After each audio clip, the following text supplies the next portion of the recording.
प्यारे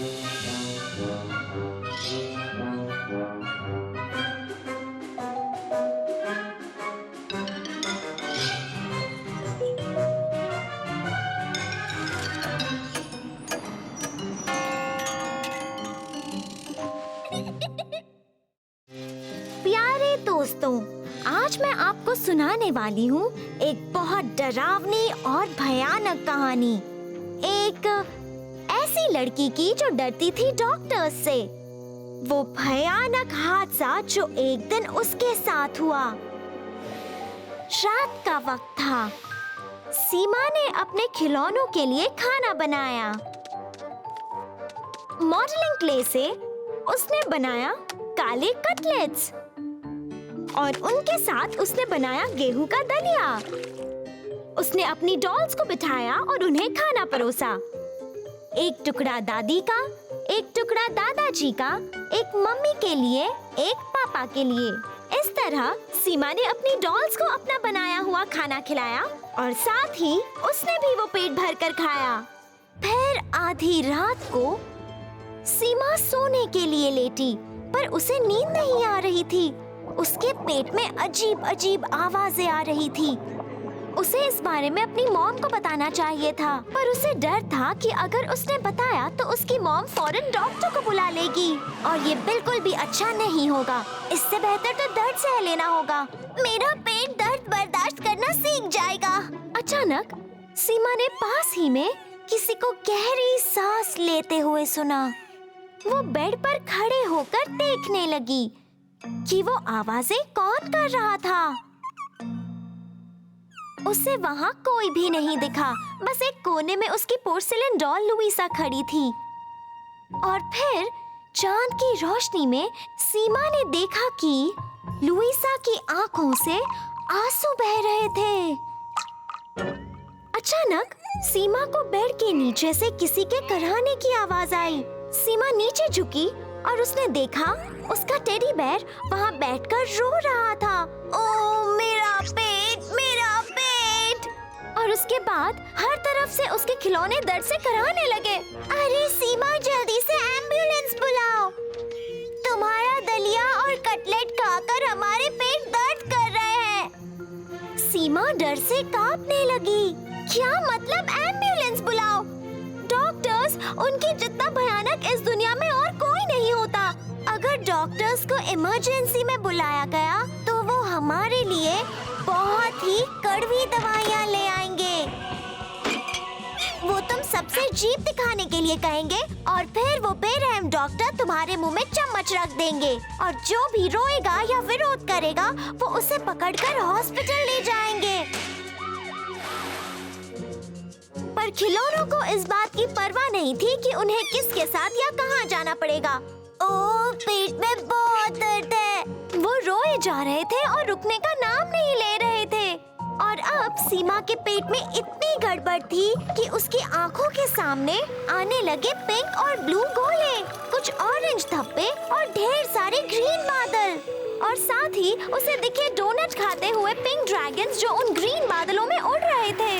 सीमा को सिर्फ ये सोचने का वक्त मिला, देखो वो ड्रैगन्स कितने सारे डोनट्स खा रहे हैं। और फिर वो उड़कर कहीं और गई। ना जाने वो कितनी देर सो रही थी, पर आखिर सीमा जाग गई। फिर उसने अपने पेट को छुआ, अब उसमें दर्द नहीं था।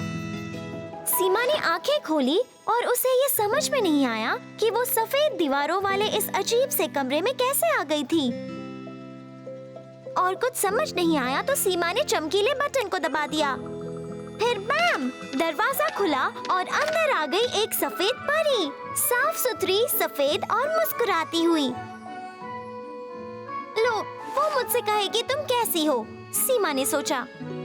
पर वो सफेद परी असल में सफेद परी थी ही नहीं, वो तो एक डॉक्टर थी। और उन्होंने सीमा को जरा भी कड़वी दवाई नहीं दी। उन्होंने बस उसका माथा सहलाया, उसका पेट छुआ और सीमा से कहा,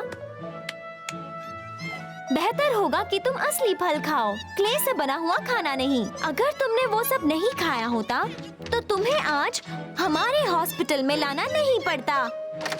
वैसे ये हॉस्पिटल इतना बुरा नहीं है, सीमा ने सोचा। वो लेडी डॉक्टर तो जरा भी डरावनी नहीं है। अगली बार उनसे डरना नहीं और जो हो रहा हो वो बता देना। ये सच है, डॉक्टर से कभी मत डरो, डरो कुक से। वो इसलिए क्योंकि कुछ कुक्स बिना कुछ सोचे ही खाना बना देते हैं।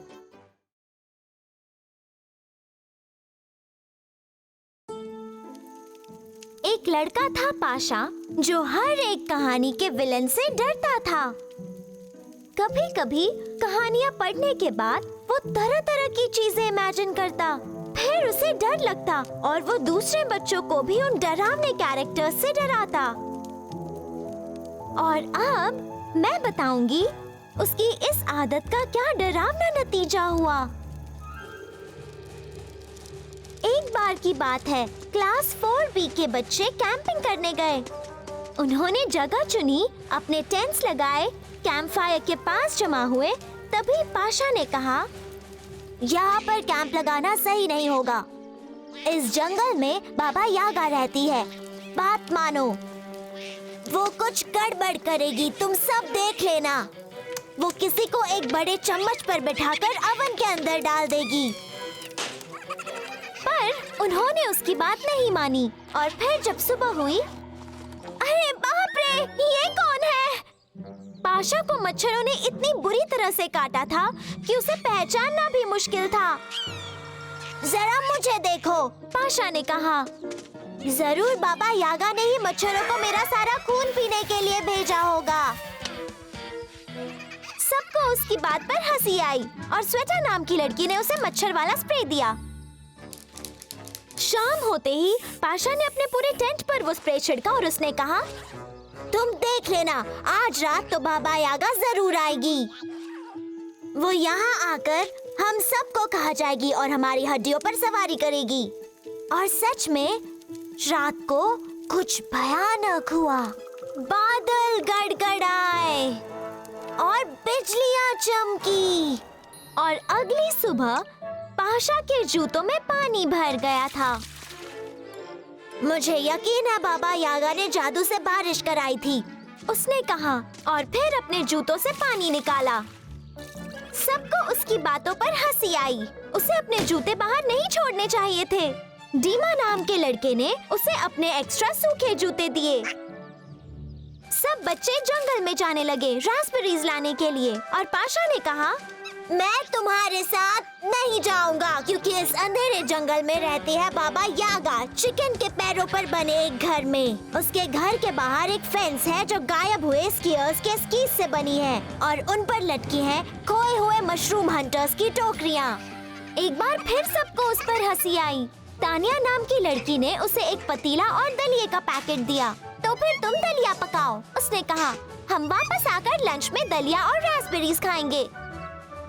सारे बच्चे रास्पबेरीज लेकर जंगल से वापस आए और पाशा सो रहा था।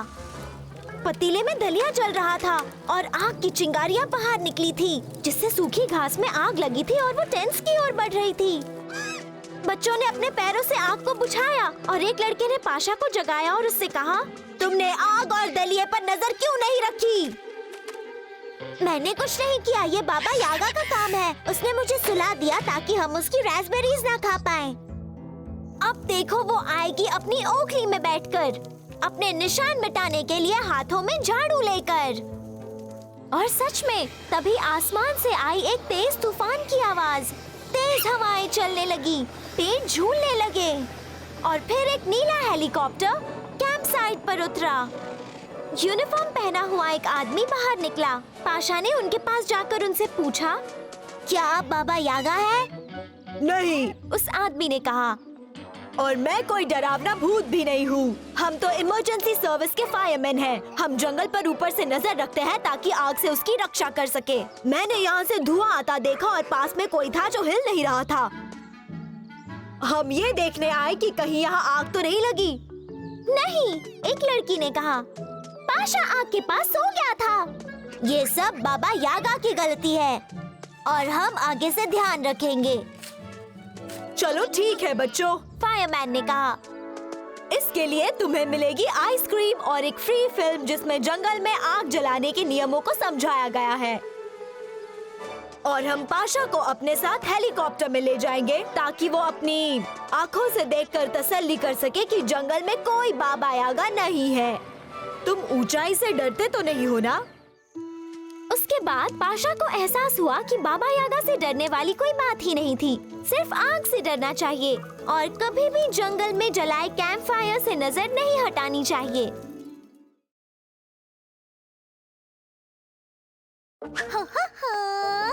पता नहीं सारे कार्टून्स कहाँ छुप गए हैं। चलो जांच शुरू करते हैं। 1 2 3 और 4 5 6 ढूंढो जो कार्टून अच्छे। माइक्रोफोन में तुम कहो माशा एंड द बेयर मिले चलो। समझ गए नन्हे गुरु, अब आप भी हो जाओ शुरू।